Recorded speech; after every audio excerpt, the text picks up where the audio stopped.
satu elemen penting yang perlu ada dalam diri kita setiap Muslim. Jadi insyaAllah inilah apa yang kita namakan sebagai akidah, atau specifically dalam perbincangan ini iaitu salimul akidah.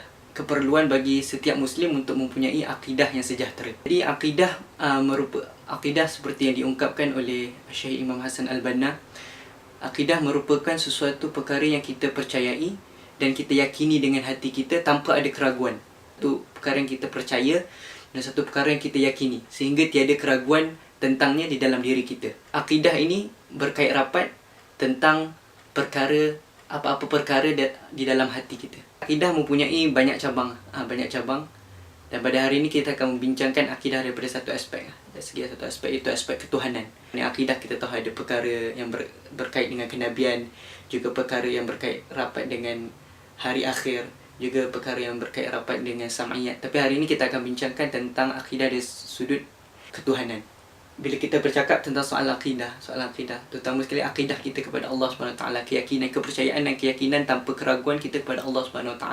Rumus yang biasa kita dengari adalah tentang tauhid rububiyah, tauhid uluhiyah dan tauhid asma' wa sifat. Walaupun ada lagi perbincangan lanjut tentang cabang-cabang ketuhanan yang lain, tapi insyaAllah kita akan bincangkan 3 rumus utama. Yang pertama, apa yang perlu kita percaya dan perlu yakini adalah yang pertama sekali tauhid rububiyah, iaitu Allah merupakan Rabb. Allah merupakan Rabb. Jadi Rabb ini merupakan bukan suatu perkara yang ganjil lah. Rabb ni kita boleh katakan merupakan born nature of human beings ataupun natural dispositions of human beings. So macam most of human beings affirm the existence of higher beings, of God. Although it is still contested, but generally masyarakat umumnya mempercayai kewujudan Tuhan, kewujudan satu kuasa. Jadi sebagai Muslim pun kita fitrahnya kita juga mempercayai akan adanya Tuhan ataupun Rabb. Dan kita kena yakin bahawa Allah merupakan Rabb. Jadi Rabb ini merupakan sesuatu yang hak dia datang daripada Allah Subhanahu Wa Taala. Contohnya Allah Subhanahu Wa Taala merupakan Khaliq. Jadi ini merupakan hak Rabb. Jadi Allah SWT yang mempunyai hak untuk mencipta. Jadi kita yakin bahawa segala penciptaan ini adalah daripada Allah SWT. Dan juga Allah juga adalah Ar-Raziq, Allah yang provide rezeki, sustainer. Jadi rezeki kita, segala rezeki kita yang ada di bumi ini semuanya datang daripada Allah SWT. Ini merupakan hak Allah SWT sebagai Rabb. Dan juga Allah juga sebagai Malik, iaitu Allah yang memiliki segala apa yang dunia kita. Sebab tu kita kata everything that in this world is belong to Allah SWT. Sehingga kan diri kita sendiri pun merupakan belong to Allah SWT, datang daripada Allah SWT. Jadi ini merupakan konsekuensi daripada kita mempercayai dan meyakini bahawa Allah SWT merupakan Rabb. Jadi ini yang pertama. Kita perlu sedar bahawa adanya Tuhan, adanya Rabb. Dan ini merupakan tauhid rububiyah biasanya tidak sukar untuk orang selain orang yang bukan Islam untuk memahami konsep ketuhanan. Tetapi di sini datangnya konsep kedua yang kita sebut sebagai tauhid uluhiyah. Jadi tauhid uluhiyah ini merupakan clear cut yang membezakan antara Muslim dan bukan Muslim. Sebab itulah bila Nabi SAW bila dia menyeru kepada penduduk musyrikin Quraisy, apa yang Nabi serukan? Nabi serukan bukannya la Rabb illallah, tapi Nabi SAW menyerukan la ilaha illallah. Tiada ilah melainkan Allah Subhanahu Wa Taala. Kerana umumnya musyrikin Quraisy tidak ada masalah dalam memahami konsep Rabb, tetapi mereka mempunyai masalah dalam memahami konsep uluhiyah Allah Subhanahu Wa Taala. Jadi sebab tu Rasulullah SAW datang, asyhadu an la ilaha illallah, la ilaha illallah. Jadi ini merupakan statement negation, maksudnya menidakkan segala ilah melainkan Allah Subhanahu Wa Taala. Jadi ilah ini merupakan ilah ni kalau secara umumnya boleh kita fahami merupakan hak Allah Subhanahu Wa Taala yang dituntut ke atas kita. Ini termasuk dalam ilah ini adalah ma'bud, iaitu hak Allah Subhanahu Wa Taala untuk disembah, untuk kita mengabdikan diri, dan hak Allah Subhanahu Wa Taala untuk menjadi ghayah, untuk menjadi matlamat akhir kita dalam setiap apa yang kita lakukan di dunia. Jadi ini merupakan konsep uluhiyah. Tapi berlaku salah faham dalam masyarakat kita umumnya tentang apa itu konsep ilah. Ilah ini biasanya dikaitkan dengan something yang physically manifest. Contoh macam berhala, tokong-tokong dan sebagainya. Benda-benda yang nampak manusia sembah selain daripada Allah Subhanahu Wa Taala. Tetapi ini bukanlah konsep ilah yang sebenarnya. Kita perlu memahami konsep ilah dalam konteks yang sebenarnya. Kerana Allah Subhanahu Wa Taala ada membuat banyak perumpamaan tentang manusia berilahkan sesuatu yang lain daripadanya. Allah Subhanahu Wa Taala menyebut dalam surah Al-Qabah ayat 31. Allah Subhanahu Wa Taala kata apa? Ittakhazu ahbarahum wa ruhbanahum arbaban min dunillahi wal masih ibn Maryam wa ma umiru illa liya'budullaha ilahan wahida la ilaha illahu subhanahu amma yusyrikun. Dan mereka menjadikan orang-orang alim dan rahib-rahibnya sebagai Tuhan, sebagai ilah selain daripada Allah Subhanahu Wa Taala, padahal mereka tidak disuruh menyembah Tuhan yang Maha Esa dan tidak ada Tuhan selain Dia, Maha Suci dari apa yang mereka persekutukan. Jadi kita lihat daripada ayat ni bahawa ilah itu juga boleh jadi kita menjadikan manusia sebagai ilah kita. Jadi ilah ni tidak terhad kepada Tuhan-Tuhan yang lain. Tapi ilah ini juga boleh jadi kita berilahkan manusia. Contohnya bila mana kita terima apa sahaja daripada manusia sebagai satu yang absolute, tanpa morally binding tu apa yang Allah Subhanahu Wa Taala reveal kepada kita.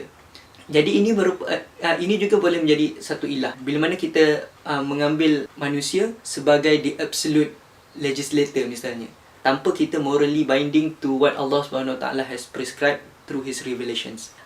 Yang kedua juga, Allah Subhanahu Wa Taala sebut dalam surah Furqan ayat 43, ara'aita man ittakhaza ilahahu hawahu afa anta takunu alaihi wakila. Mafhumnya, sudahkah engkau melihat orang yang menjadikan keinginannya sebagai Tuhannya, apakah engkau akan menjadi pelindungnya? Jadi kita lihat di sini ayat ini merupakan satu kecaman daripada Allah Subhanahu Wa Taala kepada manusia yang menjadikan hawa nafsu dia sebagai ilah. Jadi kita lihat di sini bahawa ilah itu tidak restricted kepada Tuhan-Tuhan yang lain.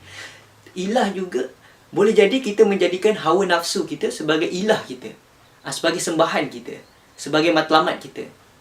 Dan ini yang perlu kita lihat dalam konsep Tauhid Uluhiyah untuk kita mencapai akidah yang sejahtera.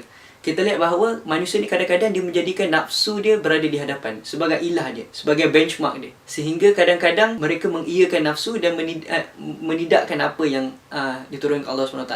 Kita tahu bahawa satu perkara itu haram, tetapi kita tetap melakukannya. Dan ini menunjukkan bahawa kita telah meletakkan hawa nafsu sebagai priority kita, sebagai keutamaan kita. Dan ini bertentangan dengan konsep kita menjadikan Allah SWT sebagai ilah, sebagai sesuatu yang berhak disembah, sebagai sesuatu yang menjadi matlamat akhir kita, dan sebagai sesuatu yang menjadi prioriti atau keutamaan kita dalam kehidupan. Itu Tauhid Uluhiyah. Jadi ini satu perkara yang perlu kita semak tentang adakah betul-betul kita menjadikan Allah Subhanahu Wa Taala sebagai ilah kita dalam erti kata yang sebenarnya. Kemudian aspek ketiga yang biasa disebutkan oleh para ulama iaitu sebagai Tauhid Asma' wal Sifat, iaitu kita percaya dan meyakini bahawa Allah Subhanahu Wa Taala mempunyai nama-nama dan sifat-sifat yang sempurna.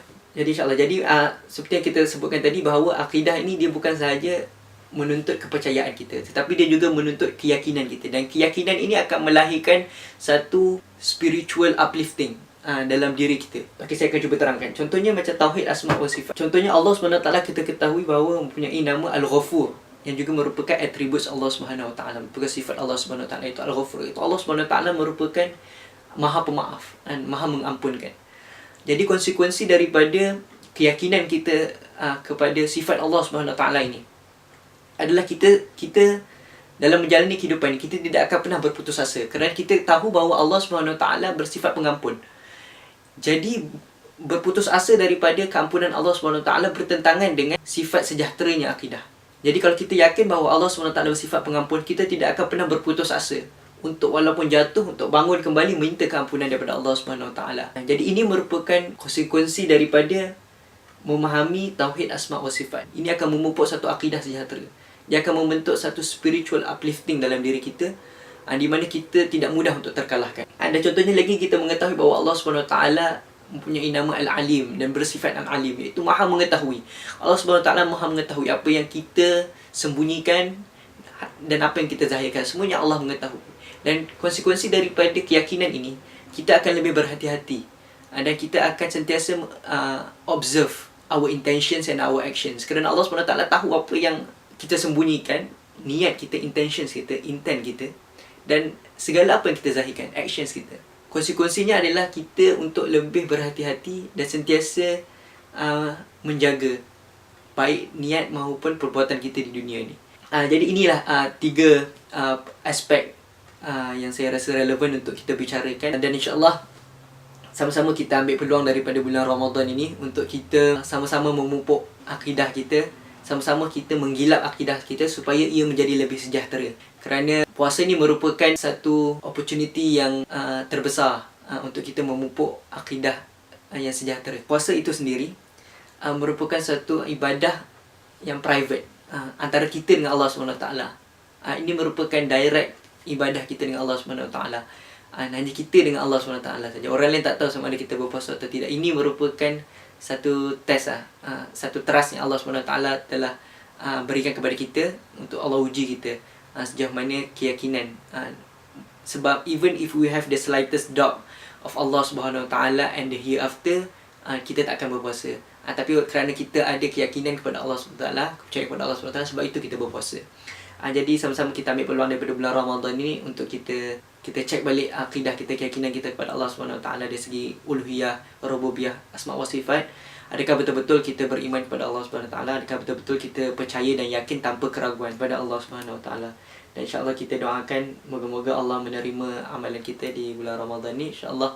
Sekian, assalamualaikum warahmatullahi wabarakatuh.